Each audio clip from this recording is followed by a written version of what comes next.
Hello. स्वागत है दोस्तों आप सभी का आपके अपने इस छोटे सी दुनिया में। आज हमें देखना है फिजिक्स में महत्वपूर्ण मात्रकों के बारे में, कौन कौन से इंपॉर्टेंट मात्रक होंगे जो एग्जाम में पूछता है आपसे। और जो भी टॉपिक में आपके सामने होगा दोस्त, आप यकीन मानिएगा कि वो कहीं ना कहीं से बहुत ज्यादा रिलेवेंट है। बस इंपॉर्टेंट यूनिट्स क्या होती हैं वो हमें जाननी है। शुरुआत करते हैं, स्टार्ट करते हैं। देखो, सबसे पहली बात दोस्त क्या है? फर्स्ट इज, आपको एग्जाम में याद रखना है कि जो आपके यूनिट होते हैं, यानी कि जो आपके मात्रक हैं, वो दो होते हैं। पहले तो एक होता है जिसे आप कहते हैं मूल मात्रक, मूल मात्रक। और दूसरे होते हैं कौन से? व्युत्पन्न मात्रक, सॉरी, मूल मात्रक होते हैं और दूसरे होते हैं पूरक मात्रक। तो आपने कभी पूरक राशियां वगैरह सुनी है क्या दोस्त? आप कहोगे जी भैया सुनी है। हाँ, तो मूल मात्रक वही है जो मूल राशियां थी। मूल राशियों की संख्या अगर 7 है तो मूल मात्रक भी कितने होते? तो आप याद रखेंगे 7। पूरक राशियां 2 होती हैं, इसलिए पूरक मात्रक भी कितने होंगे इनके? 2 होंगे। अच्छा, अभी भी आप अभी ये सब जानना कि मतलब अभी ना जानिए कि पूरक का मतलब क्या होता है। जब मैं फिजिक्स में प्रॉपर आऊंगा ना तो मैं आपको सिखाता चलूंगा क्या मतलब होता है, इस बात का पूरी तरह समझाऊंगा। पहले देखो आप, पूरक राशियां 2 होती हैं। पहले में इन्हीं को लिखेंगे। एक होता है कोण यानी एंगल, मतलब इसका रियल में कोई मात्रक नहीं होता यार, कोण। और दूसरा होता है घन कोण। जस्ट देखो, कोण मतलब कि रेडियन और घन कोण का मतलब है टेरेडियन। याद करो, आगे बढ़ो, बस इतनी सी बात है अभी आज की इन क्लासों में जो हम देख रहे हैं। ये 7 जो है ना, इनको आपको देखना है, समझना है, सीखना है। देखो 7 कौन कौन से हैं। एक है जो लंबाई का मात्रक होता है जिसे हम कहते हैं मीटर। दूसरा है समय का मात्रक जो होता है सेकंड। तीसरा है, हाँ ये आप लिखो अपनी कॉपी में, आप जाने, ठीक है, समय का सेकंड होता है। इसके बाद द्रव्यमान का होता है किलोग्राम, किलोग्राम होता है, किसका होता है ये? द्रव्यमान का होता है। इसके बाद बात करते हैं वैद्युत धारा का होता है एम्पियर, एम्पियर। पदार्थ की मात्रा का होता है मोल, ठीक है। ताप का होता है केल्विन, केल्विन। ज्योति तीव्रता का होता है कैंडिला, ज्योति तीव्रता का क्या होता है? कैंडिला। क्योंकि आपको कुछ बेसिक तो पता होंगे मेरे दोस्त, मैं इतना तो उम्मीद कर ही सकता हूं आपसे। कैंडिला, ठीक है। तो ये क्या होते हैं? 7 होते हैं जो मूल हैं। आप देख सकते हैं सातों के 7 लिखे हुए हैं यहां पे। पहले तो आप याद रखेंगे, इससे आपको क्वेश्चन पूछता है, जो पूछता है वो मैं बता रहा हूं आपको। ये दूरी का मात्रक है, किसका है? दूरी का मात्रक है मीटर, या फिर ये लंबाई का मात्रक है जिसे हम मीटर कहते हैं। दूरी के कौन कौन से मात्रक हैं जो मैं कह रहा हूं, ध्यान से सुनना। यहां से आपको क्योंकि क्वेश्चन पूछेगा, दूरी का मात्रक पूछेगा कि ये बताओ दूरी के छोटे मात्रक कौन से हैं। सबसे पहले याद रखना माइक्रोन, या जिसको हम कहते हैं माइक्रोमीटर, ठीक है। फिर इसके बाद आप याद रखेंगे नैनोमीटर, नैनोमीटर, नैनोमीटर। इसके बाद आप याद रखेंगे एंगस्ट्रॉम, एंगस्ट्रॉम। वैसे एंगस्ट्रॉम किसका मात्रक होता है? तरंग दैर्ध्य। और तरंग दैर्ध्य यानी wavelength is also a distance, एक प्रकार की दूरी या लंबाई ही होती है। एंगस्ट्रॉम होता है। एंड नेक्स्ट इज जो आपका है वो है पिको। क्या है? पिको। और एक होता है जो दूरी का सबसे छोटा मात्रक है, smallest unit of the distance is Fermi. Fermi क्या होता है? 10 टू पावर माइनस का 15 मीटर। पिको क्या होता है? 10 टू पावर माइनस का 12 मीटर। एंगस्ट्रॉम क्या होता है? 10 टू पावर माइनस का 10 मीटर। नैनोमीटर क्या होता है? 10 टू पावर माइनस का 9 metre. And micrometre is 10 two power minus का 6 मीटर।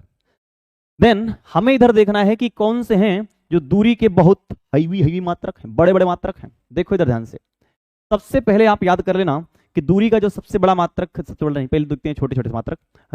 किलोमीटर तो आप जानते हैं, 2-3 याद कर लो बस। सबसे जब बड़े के क्रम में चलते हैं तो पहले आता है खगोलीय दूरी। क्या आता है? खगोलीय दूरी। लगभग 10 की घात 11 किलोमीटर, सॉरी मीटर। किसमें है? मीटर में है। कितना है? लगभग 10 टू पावर 11 मीटर है। ये बड़े मात्रकों की बात कर रहा हूं मैं। फिर इसके बाद बात करेंगे आप तो लिखेंगे प्रकाश वर्ष। बहुत बार केवल इतना सवाल पूछा है कि प्रकाश वर्ष किसका मात्रक है। तो अगला आप लिखेंगे प्रकाश वर्ष, ये होता है 9.46 इंटू 10⁻15 मीटर। एक वर्ष में प्रकाश द्वारा चली गई दूरी जो होती है उसी को आप कहते हैं लाइट ईयर, यानी कि प्रकाश वर्ष। एंड फाइनल इज, जो सबसे बड़ा पूछे तो वो होता है parsec. Parsec, what is parsec? Parsec दूरी का सबसे बड़ा मात्रक है, लगभग 3.26 प्रकाश वर्ष के बराबर होता है। 3.26 प्रकाश वर्ष ये देख लिया हमने दूरी के मात्रक। अब आते हैं आगे की तरफ, जो जो कह रहा हूं ध्यान से सुनो, ठीक है। सबसे पहले मैं बात करूंगा जिसकी, वो है त्वरण की। जो पूछ सकता है आपको, त्वरण का मात्रक होता है मीटर पर सेकंड स्क्वायर। लिखना है दोस्त, त्वरण का मात्रक होता है मीटर पर सेकंड स्क्वायर। एक्सेलरेशन का जो यूनिट होता है वो होता है मीटर पर सेकंड स्क्वायर, किसी भी टाइप का हो चलेगा। अगली बात, अब अगर आप बात करें वेग, छोटी बातें हैं लेकिन यार याद कर लो क्या जाता है, मीटर पर सेकंड होता है। फिर इसके बाद दाब, जो दाब की यूनिट होती हैं भैया वो कौन कौन सी होती हैं? तो याद रखना, पास्कल, पास्कल, न्यूटन पर मीटर स्क्वायर, न्यूटन प्रति मीटर स्क्वायर, और इसके बाद एक और होता है बार। ये वायुमंडलीय दाब जो होता है ना उसमें बार लिखा जाता है, तो बार भी किसका मात्रक है? दाब का मात्रक है। याद रखना, दाब का कॉमा प्रतिबल का कॉमा प्रत्यास्थता का, प्रत्यास्थता का, इन तीनों का जो मात्रक होता है वो सेम होता है। क्या होता है? न्यूटन पर मीटर स्क्वायर। चीजें ध्यान से देखते हुए लिखते हुए चलिए दोस्तों, ज्यादा बढ़िया रहेगा, ठीक है, क्योंकि बिना लिखे कुछ होने वाला नहीं है। चलिए आगे आइए, जरा सा देखते हैं आगे की तरफ। ये हो गया। अब आगे आते हैं हम जो है अगली स्लाइड में। अब हम देखेंगे बल, ठीक है। बल के बारे में याद रखना, बल का जो मात्रक होता है वो होता है न्यूटन। न्यूटन नहीं लिख के आएगा तो क्या लिख के आएगा? तब आपके सामने लिखा होगा किलोग्राम मीटर प्रति सेकंड स्क्वायर। ये भी ना लिखा हो भैया, तब क्या लिखा होगा? तब लिखा होगा, ये होगा आपके सामने, न्यूटन होता है और किलोग्राम प्रति मीटर, सॉरी मीटर पर सेकंड स्क्वायर होता है। एक जगह आपको लिखेगा मिलेगा डाइन। क्या लिखा मिलेगा? डाइन। डाइन जो होता है वो CGS पद्धति में मात्रक होता है इसका। किस पद्धति में होता है? CGS सिस्टम में मात्रक होता है बल का डाइन। आप लिखेंगे अपनी कॉपी में 1 डाइन बराबर 10⁵ न्यूटन। लेकिन काहे का? माइनस का। इसके बाद आप लिखेंगे ऊर्जा। तो याद रखना, किसी भी प्रकार की ऊर्जा हो उसका जो मात्रक होता है वो जूल होता है। ऊर्जा के अलावा किसी का मात्रक जूल होता है? जी हाँ होता है। तो आप लिखेंगे कार्य का। बस स्पीड में लिखते चलिए, जल्दी जल्दी में कराऊंगा। तो कार्य और ऊर्जा इन दोनों का मात्रक जूल होता है। लेकिन कभी आपको लिखा मिलेगा एक चीज और, वो लिखी मिलेगी अर्ग।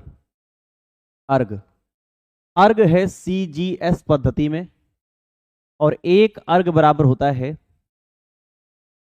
10⁻⁻7 जूल। लिखते रहिए, समझते रहिए, जानते रहिए, देखते रहिए। आइए आइए आइए। फिर इसके बाद आप लिखेंगे किसका मात्रक? इसके बाद आप लिखेंगे श्यानता का मात्रक। श्यानता याद रखिएगा, जो पूछेगा वो मैं बता रहा हूं, वो होता है पॉइज। क्या होता है? पॉइज। भले ही CGS पद्धति में है लेकिन सिर्फ इतना लिख के आएगा कि बताओ श्यानता का मात्रक क्या होता है। तो CGS पद्धति में होता है पॉइज। वो वाला अभी तक नहीं पूछा इसलिए मैं छोड़ के आ रहा हूं, ठीक है। केवल और केवल एग्जाम ओरिएंटेड चीजें ही करेंगे। आगे आओ, अगला लिखिए आप पृष्ठ तनाव। पृष्ठ तनाव, सरफेस टेंशन। पृष्ठ तनाव होता है न्यूटन प्रति मीटर। केवल न्यूटन प्रति मीटर होता है पृष्ठ तनाव का मात्रक, ध्यान रखिएगा। आगे आइए, अब आप लिखिए आवृत्ति। आवृत्ति का मात्रक होता है प्रति सेकंड, प्रति सेकंड अथवा हर्ट्ज। क्या होता है? प्रति सेकंड होता है या फिर हर्ट्ज होता है। कुछ दूसरे मात्रकों की बात करेंगे जो इंपॉर्टेंट है, जैसे कि एक मात्रक है आपका, वो मात्रक क्या है देखते जरा सा। सबसे पहले आते हैं आवेश। आवेश का मात्रक पूछे तो बता देना कूलाम होता है, कूलाम होता है। वैद्युत क्षेत्र का मात्रक पूछे तो होता है भैया क्या, वो होता है न्यूटन प्रति कूलाम, न्यूटन प्रति कूलाम होता है। ये पोटेंशियल का लिखिए, विभव का होता है जूल प्रति कूलाम, जूल प्रति कूलाम होता है। इसके बाद अब बात करेंगे आवेश के बाद, विभव के बाद धारिता की। धारिता का मात्रक लिखिए, वो होता है फैरड। यही वो चीजें हैं दोस्त जो पूछी जाएंगी आपसे। फैरड होता है, क्या होता है? फैरड होता है। इसके बाद आप लिखेंगे क्या बोलते हैं किसका, आप लिखिए वाट कॉमा किलोवाट, किलोवाट कामा अश्व शक्ति। इनमें हमको होता है कंफ्यूजन। याद रखना, वाट लिखा हो, किलोवाट लिखा हो या फिर अश्व शक्ति लिखा हो, ये सब हैं किसके मात्रक? ये सब हैं शक्ति के मात्रक, पावर के मात्रक है, शक्ति के मात्रक हैं। लेकिन याद रखना, कभी लिखा हो किलोवाट ना लिख के लिख दे किलोवाट घंटा। क्या लिख दे?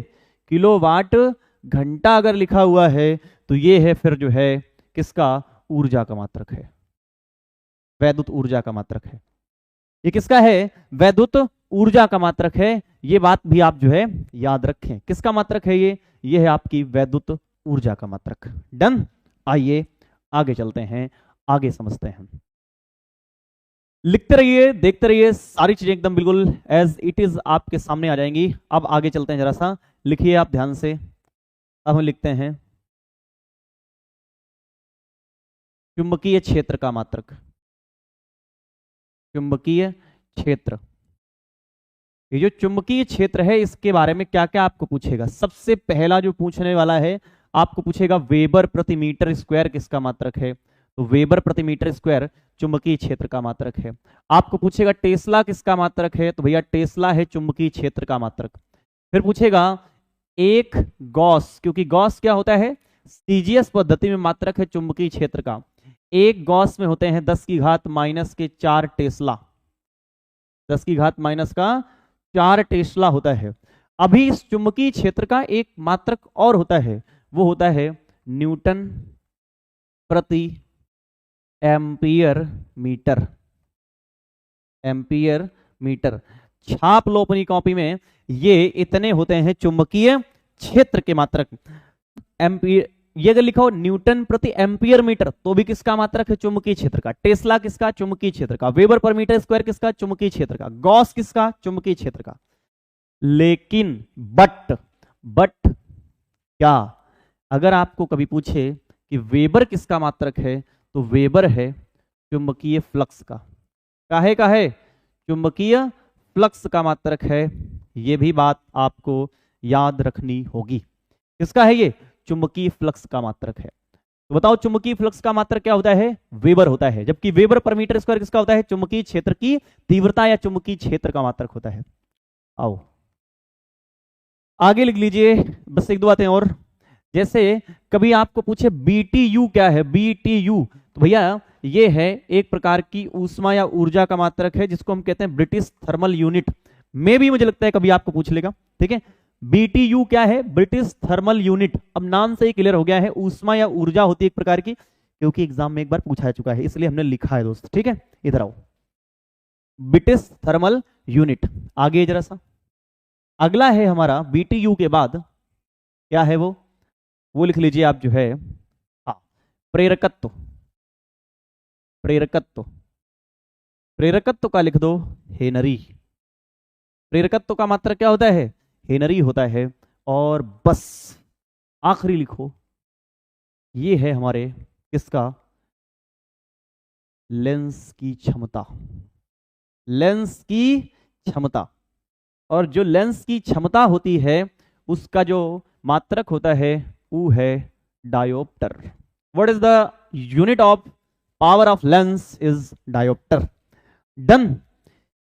तो ये था हमारा महत्वपूर्ण मात्रकों का सेशन। अगर आपको सारी चीजें समझ में आ गई हैं तो बताइए यस और नो। कैसा रहा?